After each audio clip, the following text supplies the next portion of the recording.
अस्सलाम वालेकुम। हाँ जी, तो यार क्या हाल चाल है हम सब के। आई होप एकदम मज़े में होंगे आप सब। Welcome back to another video.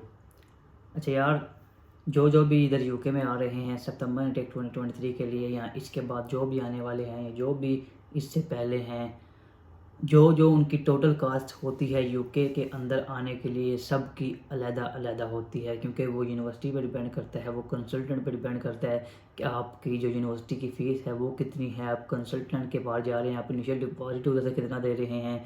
अगर इनिशियल डिपॉजिट ज़्यादा होगा तो ज़ाहिर बात आपकी टोटल कास्ट ज़्यादा आएगी। वो इस तरह के और कई तरह के टेस्ट वगैरह आप कौन सा दे रहे हैं, आइल्स दे रहे हैं या कौन सा कोई भी टेस्ट दे रहे हैं, उसकी फ़ीस कितनी है। या इसके अलावा जो है आपकी हेल्थ इंश्योरेंस कितनी है, आपकी डिग्री कौन सी है, अगर आपका प्लेसमेंट है तो वो भी आपके साथ एक और साल की आपको इंश्योरेंस देनी पड़ेगी। आपकी जो टिकट है वो सस्ती हुई है या महंगी हुई है, ये सारी चीज़ें मिला के वो जो टोटल कास्ट बनती है वो आपकी यूके की कास्ट बनती है।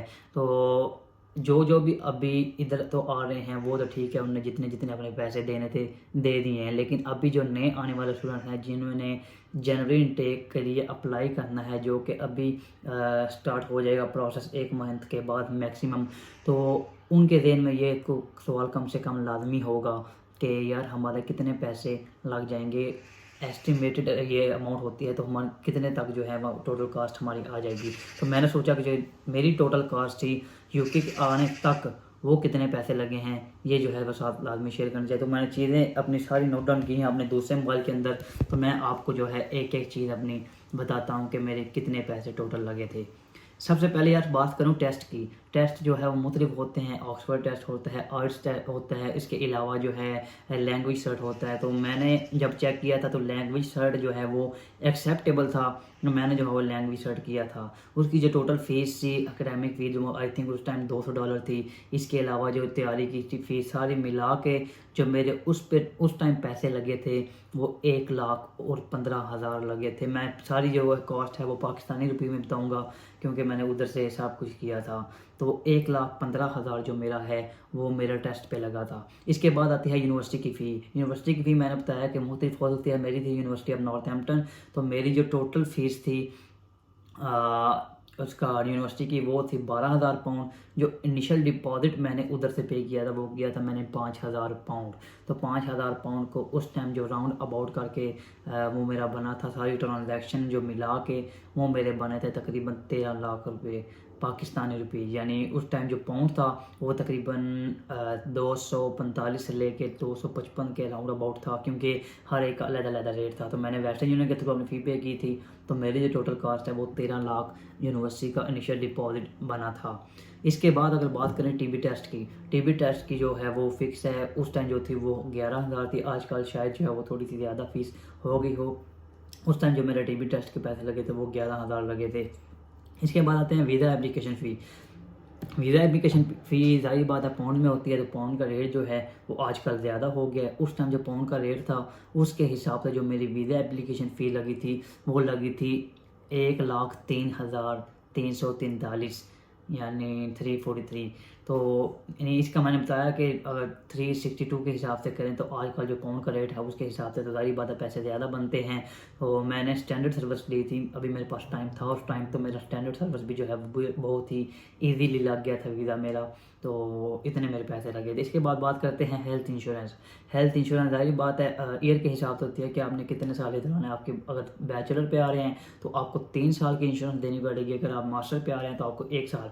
तो मेरा मास्टर के साथ मेरा प्लेसमेंट रूट भी था, यानी फिर मुझे 2 साल की इंश्योरेंस फ़ी देनी पड़ी। तो वो मेरी बनी थी 3,34,514 रुपये पाकिस्तानी रुपीज़। तो मैंने 2 साल की अपनी इंश्योरेंस फ़ी दी थी।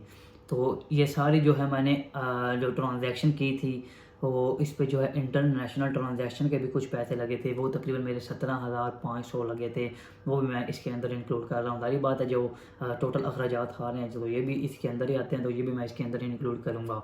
तो कंसल्टेंसी फ़ी मेरी इतनी ज़्यादा नहीं थी, जस्ट 30,000 रुपये थी। तो 30,000 जो है वो मैंने दिए थे अपनी कंसल्टेंसी फ़ी के लिए। इसके अलावा बायोमेट्रिक डॉक्यूमेंट्स जो मैंने अपने करवाए थे उस पर भी जो उसके चार्जेस लगते हैं, बायोमेट्रिक जब आप डॉक्यूमेंट करवाने जाते हैं तो वो उस टाइम तकरीबन मेरे 20,000 तक लग गए थे। इसके अलावा शॉपिंग मैंने इतने नहीं थी कि मैं पहले जब पाकिस्तान में था तो इतने ब्रांडेड का तो सीधी बात है मुझे शौक ही नहीं, इतने मतलब महंगी चीज़ें लेने का तो शौक ही नहीं है, सीधी बात है जो। तो शॉपिंग बिल्कुल मैंने नॉर्मल से की थी, लेकिन नॉर्मल शॉपिंग करते करते भी जो मेरा है 45 से 50 हज़ार तक लग गए थे। बिल्कुल नॉर्मल मैंने शॉपिंग की थी, ना इतनी ज़्यादा मैंने चीज़ें ली थी, ना कुछ कह लें कि बहुत ही हाई लेवल की बहुत की किसी ब्रांड की चीज़ें ली थी। मैंने बिल्कुल नॉर्मल कपड़े लिए थे, कुछ मेरे पास पहले थे सर्दियों के, मैंने वो ही लिए थे। मैंने कहा गुजारा करेंगे, जो भी हुआ देखी जाएगी। तो मेरे 50 हज़ार तक ये शॉपिंग हुई थी। हालांकि ये कुछ भी नहीं है 50 जब आप इधर आते हैं। ज़्यादा ही बात आप इधर आ रहे होते तो आप भी कहते हैं कि अच्छी से अच्छी चीज़ ली जाए, ब्रांड की चीज़ ली जाए, तो पैसे तो सारी बात है फिर उस पर लगेंगे। इसके बाद यार जब मैंने इधर आना था तो मैंने इधर से लंदन से मैनचेस्टर मूव करना था, क्योंकि मेरे मैनचेस्टर में कुछ रिलेटिव थे। तो जब मेरा इनिशियल प्लान था तो मैंने उधर जाना था, लेकिन बाद में ये मेरा प्लान कैंसिल हो गया। लेकिन मैंने टिकट इसकी करवा ली हुई थी, तो वो पाउंड के हिसाब से मेरे तकरीबन 10,000 की टिकट हुई थी पाकिस्तानी रुपये में, अगर मैं बात करूँ तो। ये भी मैं इसके अंदर इंक्लूड करूँगा। इसके बाद जो है करेंसी एक्सचेंज मैंने सिर्फ उस टाइम करवाई थी तकरीबन 1,000 पाउंड, यानी जो पाउंड का रेट है वो उस टाइम ऊपर चला गया हुआ था, 290 से भी क्रॉस कर गया हुआ था। ये सारा प्रोसेस के दरमियान पाउंड बहुत ऊपर गया है। तो तकरीबन 3 लाख की जो है मैंने करेंसी एक्सचेंज करवाई थी, वो 1,000 पाउंड के करीब बना था। हालांकि 1,000 पाउंड कुछ भी नहीं है, लेकिन मुझे पता था जाते ही मेरी जॉब भी लग जानी है, जॉब भी अरेंजमेंट हो गई हुई थी, उसके अकोमोडेशन की अरेंजमेंट हो गई हुई थी, तो मुझे इतने ज़्यादा पैसे लाने की ज़रूरत नहीं थी, इसलिए मैं सिर्फ 1,000 पाउंड लेके आया था। लेकिन अगर आप आ रहे हैं तो आपने जो है भाई कोशिश करनी है मिनिमम 2,000 पाउंड तो लाजमी लेके, इससे ऊपर जो जितने लाएंगे वो आपको फ़ायदा रहेगा। बहुत सारी चीज़ें जो आपने इधर आकर करनी हैं। इसके बाद अगर बात करें तो यार मेन चीज़ टिकट आजकल इतनी महंगी मिल रही है यार, 5 लाख 6 लाख जो है वो नॉर्मल प्राइस चल रही है। क्योंकि बड़ा इंटेक है, सितंबर इंटेक और जनवरी इंटेक भी ज़्यादा बात है, बड़ा इंटेक होता है, लेकिन सितंबर इंटेक की निस्बत जो है वो कम पैसे लगते हैं। तो मेरी जो टिकट हुई थी वो जस्ट हुई थी 85,000 में कतर एयरवेज की, और स्टे भी जो है सिर्फ 2 घंटे का था, और 2 घंटे वो भी ऐसे गुजर गए थे, बस अपने सामान वगैरह लेते हो दूसरे टर्मिनल पर जाते हो, थोड़ा सा घूमते फिरते, 2 घंटे का पता नहीं था चला।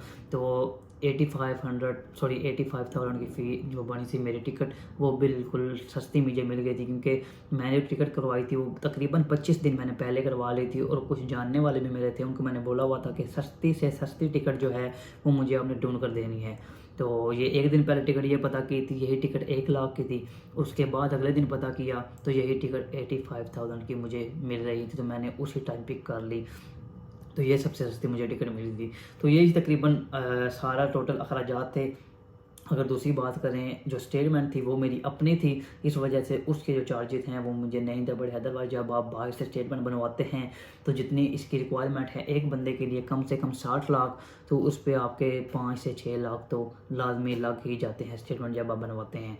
तो मेरे जो टोटल जो एक्सपेंसेस लगे थे इधर आने तक वो 23 लाख और 20-21 हज़ार तक लग गए थे।